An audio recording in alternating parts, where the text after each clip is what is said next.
Bienvenidos a esta su clase de Academia para la Vida. Hoy vamos a hablar sobre nuestro tema, el juicio eterno. Bueno, ¿cuáles son los objetivos de esta enseñanza?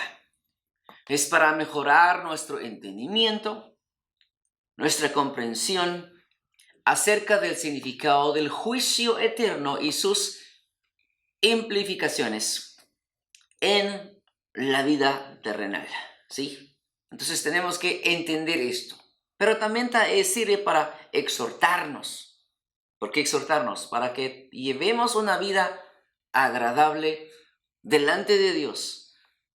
Y como consecuencias del amor que Él nos tiene, nos ha amado y en realidad Él quiere que cada uno de nosotros llevemos una vida digna, ¿sí? Para Él. ¿Por qué? Porque nos ha conducido hacia la eternidad. Así es que la Biblia nos enseña dos tipos de juicios que son totalmente distintos en sus consecuencias en el tiempo. Uno es un juicio histórico o temporal, que no es completo. Y lo otro es llamado juicio eterno. Repito, uno es un juicio histórico o lo estamos llamando un juicio temporal, que no es completo. Versus el otro es el juicio eterno. Bueno, en el primero tenemos que ver, no todo pecado de los hombres recibe castigo en esta vida. Y no toda justicia se corrige en esta vida. Pero viene el día del juicio cuando todo hombre tendrá que darle cuentas a Dios de sí mismo, de sus hechos, sean buenos, sean malos, para recibir las consecuencias eternas. ¡Wow! De todo lo que hizo en la tierra. Este es el juicio eterno. No quedará nada sin que sea pesado, sin que pase a la balanza.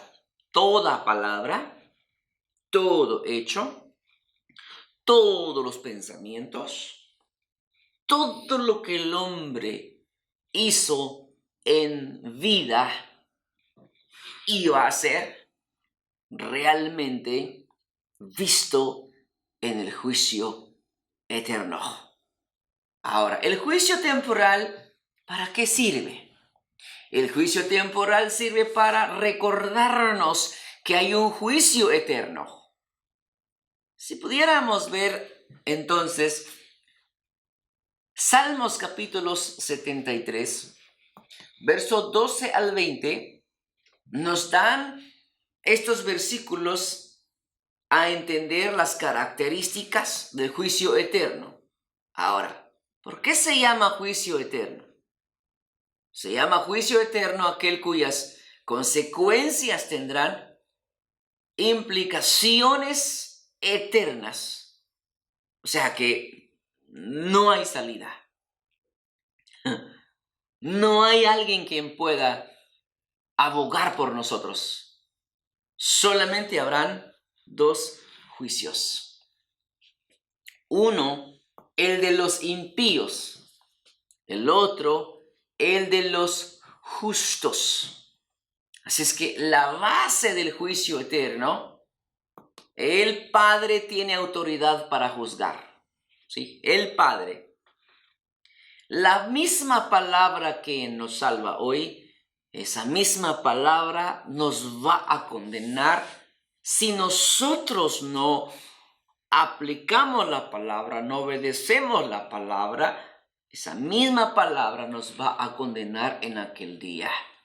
Así es que el Padre tiene la autoridad para juzgar. Juan Capítulo 5, verso 26 al 27 dice, como el Padre tiene vida en sí mismo, así también ha dado el Hijo el tener vida en sí mismo y además le dio autoridad de hacer juicio por cuanto es el Hijo del Hombre. ¿Qué le parece? Número 2, el Padre entrega todo juicio al Hijo. Juan 5, 22 al 23. Porque el Padre a nadie juzga, sino que todo el juicio dio al Hijo para que todos honren al Hijo como honran al Padre. El que honra al Hijo, honra también al Padre, lo que envió. En otras palabras, aquí vemos nosotros nuestro Salvador, nuestro Rey, nuestro Redentor. Él va a juzgar. Así es que el Hijo, número 3, el Hijo realmente basa el juicio en su palabra. Juan capítulo 12, verso 48, dice, el que me rechaza y no recibe mis palabras, tiene quien lo juzgue. La palabra que he hablado, ella lo juzgará en el día final. Es la misma palabra quien tiene poder para salvar en este tiempo, hoy. La palabra no condena ahora. La palabra salva, la palabra es promesa, la palabra da oportunidades, la palabra nos libera, nos limpia, la palabra nos cuida, la palabra de Jesús. Pero después esa misma palabra va a regresar, entonces va a pedir cuenta a cada uno de nosotros. Bueno, vamos entonces a ver los principios del juicio eterno. La Biblia revela 5 principios sobre los cuales se fundamenta entonces el juicio eterno. Número 1, el juicio será conforme a la verdad. Aquí no va a haber mentira, fraudes, acá no va a haber nada que esté en contra, nada que esté a favor, es totalmente conforme el juicio, conforme la palabra, y la palabra es verdad. Romanos 2, 1 al 2 dice, por eso eres inexcusable, oh hombre, tú que juzgas, quien quiera que seas, porque juzgas a otro, porque cuando juzgas a otro te condenas a ti mismo, pues tú que juzgas, hace lo mismo. Pero sabemos que el juicio de Dios contra los que practican tales cosas es según la verdad. O sea que en Dios no hay mentiras. En Dios solamente está la verdad. Número 2, no seremos juzgados conforme a lo que sabíamos de justicia, sino conforme a lo que practicábamos. Importante. No vamos a ser juzgados según lo que conocíamos, según lo que habíamos visto, oído de la justicia. No, sino conforme a lo que practicamos. Si practicamos la justicia o no la practicamos. Número 3. Nuestras vidas son libros abiertas delante de Dios. O claro, nuestras vidas. La vida de cada uno es como un libro abierto delante de Dios. Eso es lo que dice Hebreos capítulo 4, verso 13. Y no hay cosa creada que no sea manifiesta en su presencia. Antes bien, todas las cosas están desnudas y abiertas a los ojos de aquel a quien tenemos que dar cuenta. Amados, no hay cosa oscura delante de Él. No hay cosa que Dios no se dé cuenta. No hay cosa que pueda ir fuera de Dios. Él conoce todas las cosas. Y número 4, todas nuestras obras, sean buenas, sean malas, todos los secretos de nuestros corazones, de nuestros pensamientos, todo se dará a luz, ¿sí? Todo saldrá a luz. Todo literalmente se va a abrir y se va a dar a conocer quiénes éramos nosotros. Por ejemplo, hablo de mi persona. ¿Por qué razón estoy en el pastorado? ¿Por qué? ¿Cuál era mi intención? ¿Cuál era, mi intención? Todo saldrá a luz. Apocalipsis capítulo 20, verso 12. Dice, y vi los muertos grandes y pequeños, de pie ante Dios. Los libros fueron abiertos y otro libro fue abierto, el cual es el libro de la vida. Y fueron juzgados los muertos por las cosas que estaban escritas en los libros, según sus obras. ¡Wow! Ya todo quedó escrito, todo está escrito. Y número 5, solamente la sangre de Cristo puede obrar las obras malas. Ok, ¿aún hay oportunidad? Claro que sí. Mientras que haya vida, hay oportunidad de arrepentimiento. Mientras que haya vida, puedo arrepentirme, puedo confesar mis errores, mis fallas delante del Señor. Claro que sí, puedo. Todos los podemos hacer. Pero va a llegar un momento. Por eso tenemos que estar día a día con nuestro Señor Jesucristo. Tenemos que estar bien, tenemos que caminar en rectitud con Él. Entonces, realmente hay esperanza aún. Ahora vayamos al juicio de los creyentes. Queremos ver entonces el juicio de los creyentes. Es el evento central de toda la historia. Realmente el juicio de los creyentes. Cuando vemos esto, es que la muerte realmente de nuestro Señor Jesucristo ya ocurrió. Nuestra esperanza, nosotros los creyentes, tenemos esperanza en Cristo. Entonces, realmente Jesús ya sufrió. Él ya murió por nosotros. Por eso nuestra confianza y nuestra aceptación personal de esta verdad determinará el resultado del juicio eterno. Aquel que cree en el Señor Jesús ha sido justificado. Aquel que ya creyó ya fue justificado. Aquel que va a creer será justificado y será recompensado sobre las obras que haya hecho como hijo. Sí, como hijo de Dios. Pero aquel que no cree, él ya está condenado. Algunos de los principios del sufrimiento y muerte de Cristo realmente están relacionados con el juicio eterno, que son, número 1, Jesucristo pagó por todos nuestros pecados. Ya no seremos juzgados como los impíos. No, Él ya pagó por nuestros pecados. Isaías 53, verso 6. Número 2, Jesús es el Cordero de Dios entregado para borrar nuestros pecados. En otras palabras, Juan 1:29 habla que el Cordero de Dios quita el pecado del mundo. O sea que de los que creemos en Cristo, ya nuestros pecados han sido quitados de nosotros, han sido removidos de nosotros los que creemos en Cristo Jesús. Número 3. Humillarse, ya nos toca a nosotros, humillarnos, arrepentirnos, eso va a producir el perdón de los pecados, ¿sí? Cuando uno se humilla, cuando uno reconoce que está mal, se arrepiente y pide perdón por sus pecados. Marcos capítulos 16, del 15 al 16. O sea que tenemos que estar humillados bajo la mano de Dios. Tenemos que estar sometidos bajo la dirección de Dios.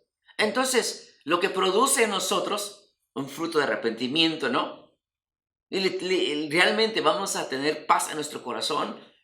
Ahora, número 4, no todos los hombres aceptan el perdón del pecado. No todos aceptan. Marcos capítulos 16, verso 15 al 16. Aquí habla que no todos unos van a rechazar. Pero bienaventurados son aquellos que aceptan realmente, que aceptan que son pecadores y son libres, y somos libres totalmente. Número 5, aceptar la salvación es escribir nuestro nombre en el libro de la vida, según Apocalipsis 20:15. O sea, cuando llegamos a conocer que necesitamos un Salvador, entonces nuestros nombres son escritos en el libro de la vida. Hay un libro de registro. Y número 6, es una decisión de cada persona. Es recibir el regalo del perdón de pecados. ¿Quién es ese regalo? El regalo es Cristo Jesús. Juan 3:15 al 14 nos enseña. Así es que la decisión es personal, es individual. La decisión de entregar nuestras vidas a Jesús, la decisión es mía, es suya. Número 7.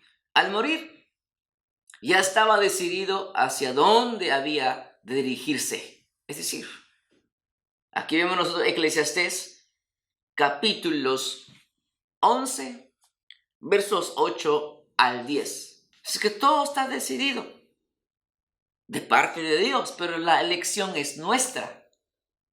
Dios no nos va a obligar para que vayamos al cielo. Tampoco nos va a obligar para que vayamos al infierno. No.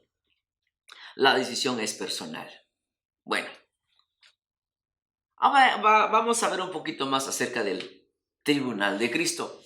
¿Qué es el tribunal de Cristo? Número 1. Todos los justos darán cuenta a Cristo y se presentarán ante su tribunal. Romanos capítulos 14, versos 10 al 12. Todos daremos cuenta con Cristo. Número 2, el creyente en juicio. ¿Dónde lo encontramos? Juan 5, 24 al 25 y Juan 3, 18. Vamos a entregar cuentas. Número 3, todos nos presentaremos ante el tribunal de Cristo para recibir todo aquello que hayamos hecho en la tierra, sea bueno o sea malo. Todos. ¿Quiénes se presentarán ante el tribunal de Cristo para recibir lo que haya hecho en la tierra, sea bueno o sea malo? Los creyentes. 2 Corintios 5:10. Número 4, todos recibirán recompensa. 1 Corintios 3:18. O sea, vamos a ser recompensados de todo lo que hayamos hecho. Qué maravilloso. Así es que nuestras obras serán probadas por fuego. Así lo dice el apóstol Pablo en 1 Corintios capítulo 3, verso 11 al 15. Él habla sobre el motivo de este juicio, probar las obras que hicimos como cristianos, mientras que estábamos en este cuerpo. Todos tenemos obras. Van a ser probadas las obras. Va a pasar por fuego. Si pasa la prueba, bien hecho. Y si no, realmente se van a quemar esas obras. Así es que hay 3 maneras o 3 formas para probar nuestras obras ante el tribunal de Cristo. Número 1. 3 formas para probar nuestras obras ante el tribunal de Cristo. 1. Por el motivo que se hizo o las intenciones del corazón. O sea, ¿cuál fue el motivo? ¿Cuál fue la intención de esas obras? Número 2. Por la obediencia al Señor. Sí, ¿fue por obediencia? ¿O por el poder o festividad que tuvo en ese tribunal? También se dejará ver la intención con que hicimos las cosas. Sí. O sea, muchos Dicen muchos, obran para obtener poder. Todo eso se va a probar. Podemos llegar al cielo cargados de una... más. ¿Creen ustedes que podemos llegar al cielo cargados con una gran, excusas o también podemos llegar al cielo con las expectativas de los galardones que vamos a recibir? Pero las intenciones del corazón serán pesadas allí.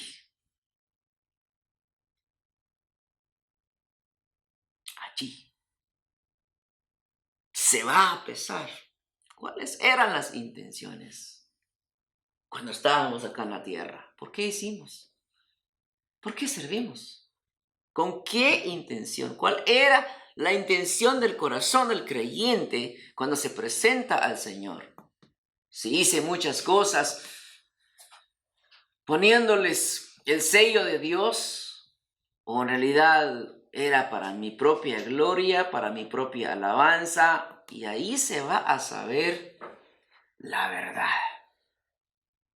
Todos podemos fingir, humanamente hablando,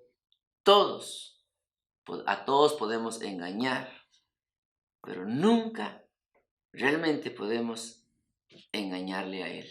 Él conoce el corazón. Allí será entregado los galardones. Quiera Dios que nos tengamos que retirarnos. No quiera Dios. Retirarnos avergonzadamente de la presencia de Dios por haber hecho las cosas con intenciones equivocadas. Si es que el juicio de los impíos es otro. El juicio de los creyentes, o sea, todo va a ser en su tiempo, en su lugar. Bueno, espero que estemos alertos, que estemos aprendiendo, que es un tema que complica y como a la vez la carne no le gusta escuchar eso. Bueno, el juicio de los impíos, el gran trono blanco. El juicio del gran trono blanco es un juicio que se llevará a cabo en el futuro para todas las personas que han rechazado el llamado de Dios a la salvación. El juicio de los impíos es el gran trono blanco. Toda persona que haya vivido en la tierra y haya negado aceptar el camino de Dios para la redención del pecado, es decir, aquellos que no quisieron escuchar, aquellos que no quisieron recibir a Jesús como su único Salvador personal, ahí se van a arrodillar ante al Creador en aquel tiempo, en aquel momento. Ahí Hitler se va a arrodillar delante de Dios. Ahí todo mundo reconocerá que Cristo es el Señor. Pero ya será muy tarde ya. Toda persona que no ha sido salva por la aceptación del sacrificio del Señor Jesús en la cruz, realmente es triste, no tiene escapatoria. Será un juicio terrible contra el pecado, contra el pecador. El Señor Jesús habló de ese momento cuando estuvo acá en la tierra. En San Mateo capítulo 7, verso 23 dice, y entonces les declararé, o sea, dije hace ratos, Él ahora salva, la palabra de Él ahora salva. Todo es salvado. Pero llegará un momento que esa misma palabra va a condenar. Por eso Él habla en Mateo 7:23. Yo les declararé, nunca os conocí. Apartaos de mí, hacedores de maldad. Así que cada uno de ellos entonces serán echados al lago de fuego por toda la eternidad. Para el estudio más profundo, lea Marcos 9:43 al 48. El juicio del gran trono blanco. Se encuentran la siguiente cita bíblica. Apocalipsis 20, 11 al 25. Y dice, y vi un trono blanco y aquel que estaba sentado en él, de cuya presencia la tierra y el cielo huyeron y no fue hallado el lugar de ellos. Y vi a los muertos grandes y pequeños de pie ante Dios, y los libros fueron abiertos, y otro libro fue abierto, que es el libro de la vida, y fueron juzgados los muertos por las cosas que estaban escritas en los libros, según sus obras. El mar entregó a sus muertos que estaban en él, y la muerte y el Hades entregaron los muertos que había en ellos, y fueron juzgados cada uno según sus obras. Y la muerte y el Hades fueron lanzados al lago de fuego. Esta es la segunda muerte. El que no se halló inscrito en el libro de la vida fue lanzado al lago de fuego. Wow.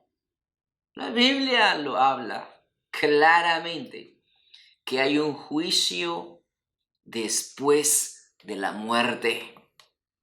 Hebreos capítulo 9, verso 7.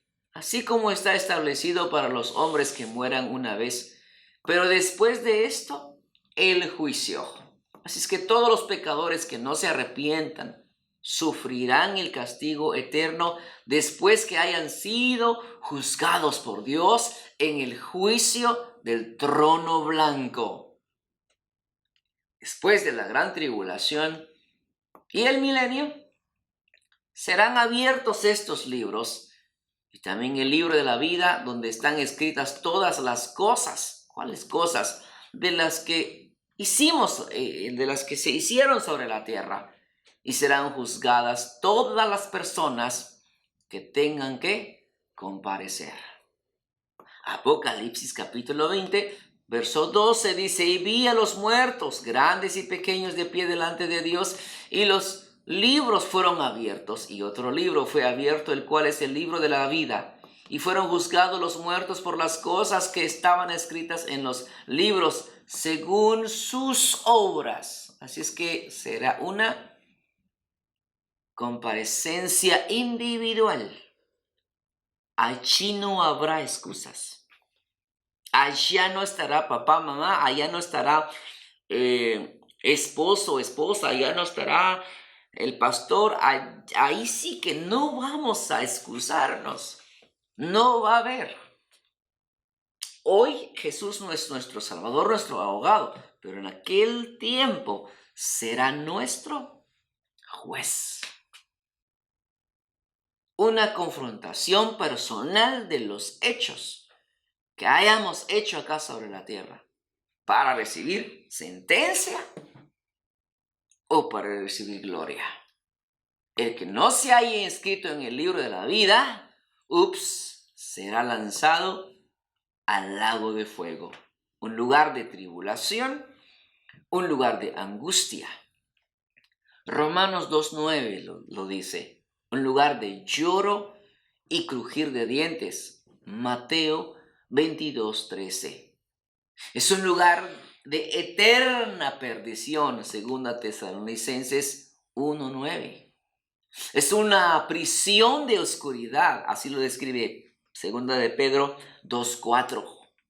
Así es que, y Apocalipsis 19:20, dice que el lago de fuego que arde con azufre, día y noche, no habrá descanso. Por esta razón, es que nosotros los cristianos debemos de hablar de Cristo a las personas que están al lado de nosotros, que están en nuestros trabajos, que están en nuestro camino, que donde quiera que estén, hay que hablarles del amor de Cristo, hay que hablar del Señor o la persona de Cristo. Entonces, para que se arrepientan y vengan al conocimiento de nuestro Señor Jesucristo. No queremos que sea demasiado tarde. Es tiempo de venir y decir: esta es la realidad. Es esto. Nada quedará oculto ante los ojos de Él. Todo saldrá a luz. Si hay cosas dentro de nosotros y sabemos que no están bien, vamos a Él. le decimos, Señor, perdóname. He guardado esto en mi corazón. Perdóname, tengo estos pensamientos. Perdóname, Señor, estos son mis pensamientos contra mi hermano, contra mi esposa, contra mis hijos, contra, no sé, contra quién. Porque ocurre o pasan, ¿no? Entonces tenemos que tener esa libertad de decirle, Señor, perdóname. Yo no quiero ser avergonzado en aquel día. Mejor prefiero ponerlo hoy, exponerlo hoy y decirle hoy, aquí, eso es lo que soy. Ya no quiero seguir esa misma persona. Yo quiero tener limpieza desde mi coronilla hasta la planta de mis pies. No quiero guardar nada. No quiero reservar nada. No quiero esconder nada. Quiero ser un libro abierto. Es decir, aquí está, me pueden leer. Aquí estoy. ¿Se atreve usted a decirlo? Esa es la manera que vamos a vivir. Y esa es la manera que tendremos libertad. Y entonces no seremos avergonzados en aquel día. Ha sido el final de nuestro primer bimestre. Hemos crecido, hemos avanzado, hemos aprendido. Y también la capacitación nos ha ajustado. Las enseñanzas nos han hecho pensar en qué área de nuestras vidas tenemos que crecer. Y creo que ya lo estamos haciendo. Sería de mucha bendición usted estudiar esto detenidamente para que entonces pueda estar preparado. No voy a estudiar para que salga una buena calificación de 100 puntos. No se trata de eso. Claro, sí, cuenta, pero la importancia es que todos podamos aprender y que seamos los representantes de Jesús sobre la tierra y que podamos tener las cosas o pensar, analizar y vivir conforme su palabra. En aquel día se va a ver. Dios le guarde, Dios le ampare en todo lo que haga. Bendiciones y nos veremos hasta el segundo bimestre.